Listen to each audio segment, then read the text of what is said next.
25 જાન્યુઆરી 2024ના રોજ મધ્યપ્રદેશના ઉજ્જૈનના માકડોન વિસ્તારમાં દલિતોએ ટ્રેક્ટર દ્વારા સરદારની પ્રતિમાને ઉખાડી અને લોખંડના પાઇપ વડે પ્રતિમાને તોડી નાખી, જેના લીધે વિસ્તારમાં ઘર્ષણ થયું અને બે જૂથો સામસામે આવી ગયા, પથ્થરમારો થયો. આ થવાનું કારણ શું? દલિતોને એવી તો શું તકલીફ થઈ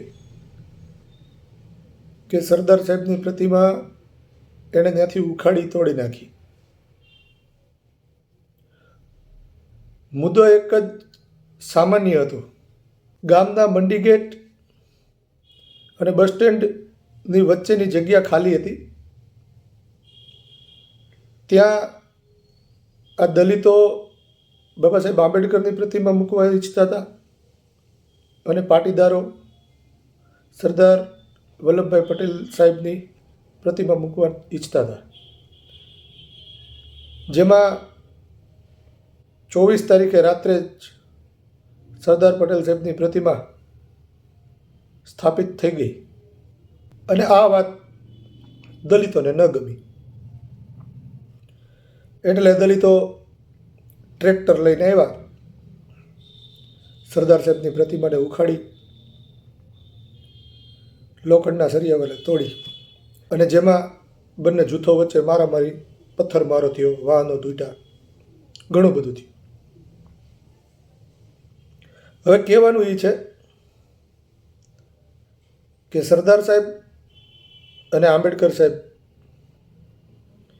બંને ભારત રત્નથી નવાજેલા છે. બંને આ દેશના સારા એવા કે જેને પેઢીઓ સુધી ક્યારેય ભૂલાય નહીં. વિશ્વ આખું જ્યારે આઝાદીની વાત કરીએ ત્યારે આ બંનેને યાદ કરવા જ પડે. તો આ બંનેની પ્રતિમાના લીધે થઈ અને આ ઝઘડો શા માટે? દલિતોને હું એ કહેવા માંગીશ કે ડૉક્ટર બાબા સાહેબ આંબેડકરે બાળપણથી લઈ અને 1956માં જ્યારે એનું નિર્વાણ થયું ત્યાં સુધીમાં અસંખ્ય કષ્ટ ભોગવ્યા છે. એમની પાસે ઘણીવાર એવા મોકા આવ્યા છે કે જ્યાં એ ધારે એવું કરી શકતા હતા, પણ ડૉક્ટર બાબા સાહેબ આંબેડકરે ક્યારેય જાતિવાદ વધાર્યો નથી. એણે હંમેશા સમાનતાની વાત કરી છે. તમે આ કર્યું છે?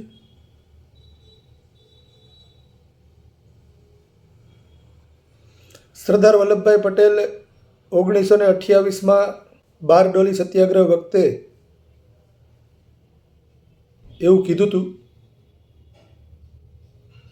કે આ આભડછેટ છે એ આ ધર્મનો માત્ર એક ઢોંગ છે. માણસ કૂતરા બિલાડાને અડ્યા પછી નાતો નથી, પણ એક મનુષ્ય જેવો જ દેખાતો મનુષ્યને અડી અને એને નાવું પડે. આ અસ્પૃશ્યતા એકદમ ખોટી છે અને આને આપણે ઉખાડી ફેંકવી જોઈએ. હાલના પાટીદારો સરદાર વલ્લભભાઈ પટેલની આ વાત માને છે? પ્રતિમાઓ લગાવવાથી કોઈ ફાયદો નથી. ડૉક્ટર બાબા સાહેબ આંબેડકર, સરદાર વલ્લભભાઈ પટેલ એના જીવનની અંદર ઉતરો, એને વાંચો, એને સમજો અને એના રસ્તે ચાલો. અને તમે બંને એકાબીજા આ મહામાનવોને પોતપોતાની જાતિ પૂરતા સીમિત કરી અને એનું અસ્તિત્વ ખતમ કરવા ઉપર આવી ગયા છો. માટે આ તમારા અંદરો અંદરના ઝઘડાઓ બંધ કરી અને એ બંનેના જીવન વિશે જાણી, વાંચી, જોઈ, સમજી અને એના વિચારોને ગ્રહણ કરો. આથી વિશેષ હું કંઈ કહેવા માગતો નથી. સમજાય તો કરજો, બાકી જાતિવાદ તમને મુબારક.